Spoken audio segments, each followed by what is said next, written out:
नमस्कार, जनभावना टाइम्स में आपका स्वागत है और मैं हूं आपके साथ प्रिया शर्मा। इजराइल पर हमास के हमले के बाद गाजा अब कठिन परिस्थितियों में है। 7 अक्टूबर से जारी इस युद्ध में इजरायली रक्षा बलों ने 4300 स्थानों पर गाजा में इस्लामिक लड़ाकों को मार डालने की कोशिश की है।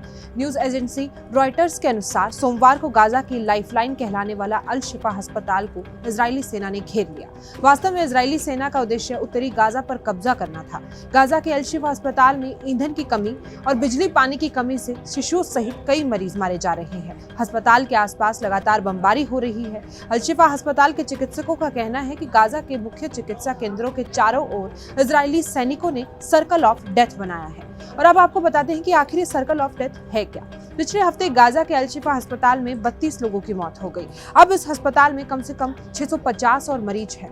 इजरायली सेना ने इस अस्पताल को घेर लिया है। अस्पताल के डॉक्टर इसे मौत का घेरा कहते हैं। अस्पताल के एक डॉक्टर ने रॉयटर्स को बताया कि मरीजों को वहां रखना लोगों को खतरे में डाल रहा है और अस्पताल अब मरीजों के इलाज के लिए सुरक्षित नहीं है। उन्होंने कहा कि अल शिफा अस्पताल के आसपास बमबारी, पानी और ऑक्सीजन की आपूर्ति पर समझौता किया गया। साथ ही विश्व स्वास्थ्य संगठन ने कहा कि गाजा का प्रमुख अस्पताल अब नहीं चल रहा। इजरायली हमास को कम करने के लिए अल शिफा अस्पताल को निशाना बनाया जा रहा है।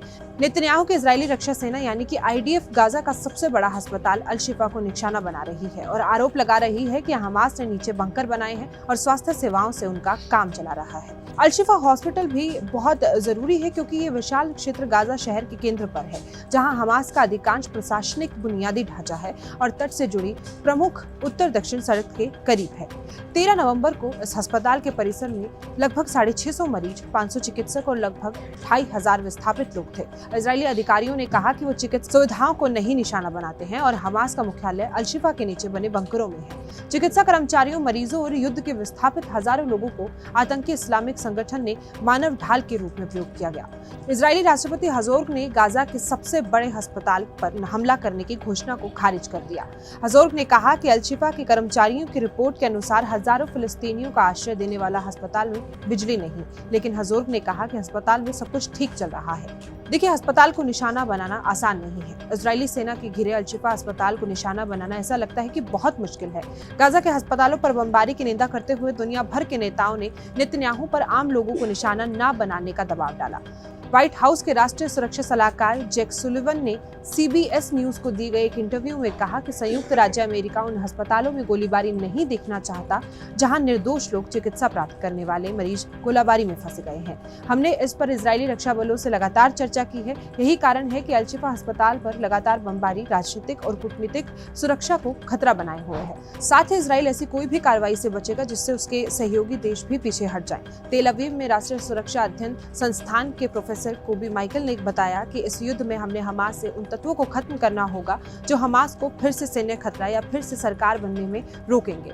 गार्जियन की एक रिपोर्ट के मुताबिक कोबी ने आगे कहा कि हम बमबारी की कल्पना से नहीं निपट सकते। विभिन्न उपकरणों की आवश्यकता होती है। इसका इस युद्ध के वर्तमान लक्ष्यों से कोई संबंध नहीं है। अब हमारे सामने राजनीतिक और सैन्य बल खड़ा है। इजराइल के प्रधानमंत्री बेंजामिन नेतन्याहू ने इस बीच हिजबुल्लाह को चेतावनी देते हुए कहा कि वो हमारी सेना पर हमला करने वाले आग से खेल रहे हैं।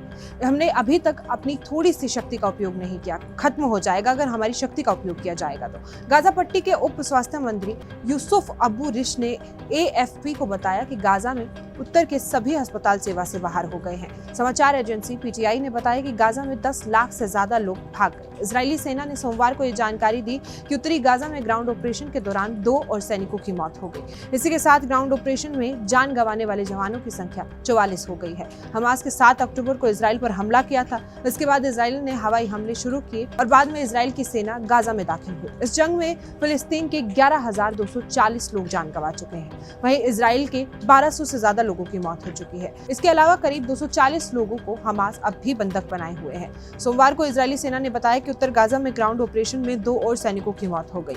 इससे ग्राउंड ऑपरेशन में मारे गए जवानों की संख्या बढ़ गई है। 7 अक्टूबर को हमास ने इजराइल पर हमला किया। इजराइल ने फिर हवाई हमले किए और गाजा में सेना भेज दी। फिलिस्तीन में इस जंग में 11,240 लोग मारे गए। वहीं इजराइल में 1200 से ज्यादा लोग मारे गए। इसके अलावा हमास अभी भी करीब 240 लोगों को बंधक बनाए हुए हैं। तो इस खबर पर आपकी क्या राय है? कमेंट बॉक्स में जरूर बताएं।